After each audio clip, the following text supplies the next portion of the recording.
एक गांव में दो पड़ोसी थे। दोनों माली ही थे। दोनों के पास अपने अपने बाग थे और वे दोनों उनके तरह तरह फलों और पौधे उगाते थे। यही बाग उनकी जीविका के साधन थे। उनमें से एक पड़ोसी बहुत ही सख्त था और अपने पौधों बहुत ही जरूरत से ज्यादा देखभाल करता था। उसे लगता था कि पौधों की अगर ठीक से देखभाल नहीं की गई तो वे नष्ट हो सकते हैं। लेकिन दूसरा पड़ोसी पौधों को प्राकृतिक रूप से विकसित होने देने पर विश्वास। वह अपने पौधों की उतनी ही देखभाल करता था जितने की उन्हें आवश्यकता थी। लेकिन वह अपने पौधों की तनों और टहनियों को काट छांट करके अपनी मनमर्जी दिशा में बढ़ने देता था। इसमें से स्वाभाविक रूप से विकसित होते थे। एक शाम बहुत ही भीषण तूफान आया जिसमें भारी बारिश हुई। तूफान ने कई पौधों को नष्ट कर दिया। अगली सुबह जब सख्त पड़ोसी उठा तो उसने पाया कि उसके सारे पौधे उखड़ गए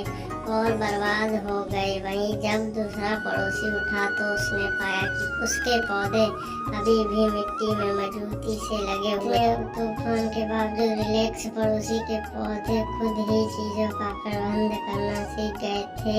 इसलिए इसने अपना काम किया, गहरी जड़ें उगाई और मिट्टी में अपने लिए जगह बनाई। इस प्रकार यह तूफान में भी मजबूती से खड़ा रहा क्योंकि उस सख्त पड़ोसी ने अपने पौधों को का जरूरत से ज्यादा ख्याल रखता था। लेकिन शायद वह भूल गया सिखाना कि बुरे समय में खुद का ख्याल कैसे रखते हैं। अभी या बाद में आपको खुद से ही सब कुछ करना होगा। जबकि माता पिता अतिरिक्त सख्त होना बंद नहीं करते तब तक कोई अपनी समझ के अनुरूप काम करना नहीं सीख पाता। अगर कहानी अच्छी लगे तो कमेंट में बताएं। चैनल को सब्सक्राइब करें। धन्यवाद। लाइक